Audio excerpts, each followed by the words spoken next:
Warahmatullahi wabarakatuh. Perkenalkan, nama saya Diki Tama Putra dengan NPM 2021020048, Prodi Hukum Tata Negara kelas A. Di sini saya akan mempresentasikan materi tentang sumber hukum Islam. Yang pertama, Al-Quran. Al-Quran berkedudukan sebagai sumber pertama dan utama dalam hukum Islam. Kedudukan ini mengharuskan umat Islam memahami pesan-pesan yang dikandungnya untuk dilaksanakan dalam kehidupan. Hal tersebut juga diperlukan sebagai upaya mengatur perilaku manusia, baik yang berhubungan dengan manusia ataupun makhluk yang lainnya secara horizontal. Demikian pula seluruh persoalan yang berkaitan dengan hukum, meski dicari jawabannya terlebih dahulu dari petunjuk yang terkandung di dalam Al-Quran, kemaslahannya hidup manusia di dunia dan di akhirat diyakini dapat diperoleh jika manusia melandaskan pada perilaku hidup mereka pada petunjuk Al-Quran. Argumentasi yang menyatakan bahwa Al-Quran sebagai sumber dan dalil pertama dan utama ditemukan dalam penjelasan Al-Quran. Al-Quran sendiri pada sejumlah ayatnya. Lebih dari 30 kali ditemukan perintah mematuhi Allah dalam Al-Quran. Bahkan meninggalkan aturan yang disebutkan Al-Quran akan membawa akibat meningkatnya kejahatan yang dilakukan manusia. Al-Quran secara redaksional dan makna yang dikandungnya bersifat qat al-wujud. Maksudnya adalah lafaz Al-Quran dan pesan yang dikandungnya terjamin keautentikan dan otoritas sebenarnya. Keautentikan itu terjamin karena transformasi periwayatannya secara keseluruhan mencapai tingkat mutawatir.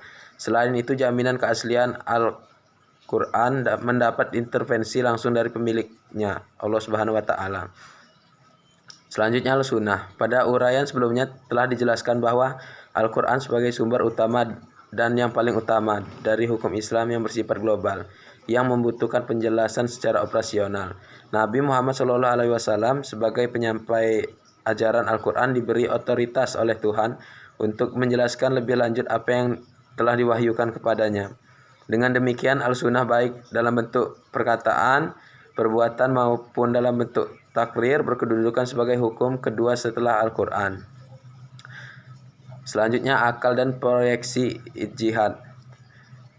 A. Pengertian akal. Akal menurut Al-Quran, lebih khususnya menurut pengertian pra-Islam, yaitu bahwa memperhatikan alam sekitarnya dengan otak, yang dimana otak adalah organ tubuh akal. Artinya akal itu sendiri terdapat di dalam otak seseorang yang digunakan untuk berpikir, dan berdasarkan pemikiran itu maka lahirlah suatu ide atau gagasan mengenai suatu masalah yang dipikirkan.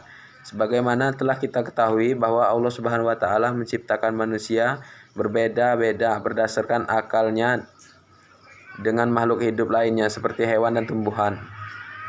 Berdasarkan perspektif Islam, peran akan dibagi dua, yaitu satu, memahami nilai-nilai ajaran agama. Yang kedua, akal bertugas memilih dan menyeleksi doktrin agama. B. Proyeksi ijtihad. Ijtihad menurut bahasa berarti usaha yang keras dan bersungguh-sungguh. Sedangkan pengertiannya dari segi istilah ijtihad adalah berusaha menetapkan hukum terhadap masalah yang belum ada ketetapan hukumnya dalam Al-Quran dan hadis, yang dilakukan dengan secara cermat dan pikiran yang murni, serta berpedoman pada aturan penetapan hukum yang benar. Rujukan ijtihad tetap pada Al-Quran dan hadis, dalam arti bahwa penetapan hukum ijtihad tidak boleh bertentangan dengan ayat-ayat Allah Subhanahu wa Ta'ala atau ajaran Rasulullah SAW. Ijtihad diterapkan dengan beberapa cara, antara lain ijma dan qiyas. Ijma adalah kesepakatan para mujtahid pada suatu masa setelah Rasulullah wafat terhadap suatu masalah.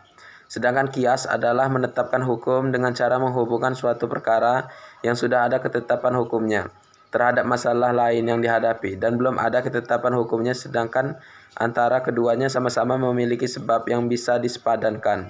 Sekian hasil presentasi saya. Bila ada kesalahan saya mohon maaf. Saya ucapkan wassalamualaikum warahmatullahi wabarakatuh.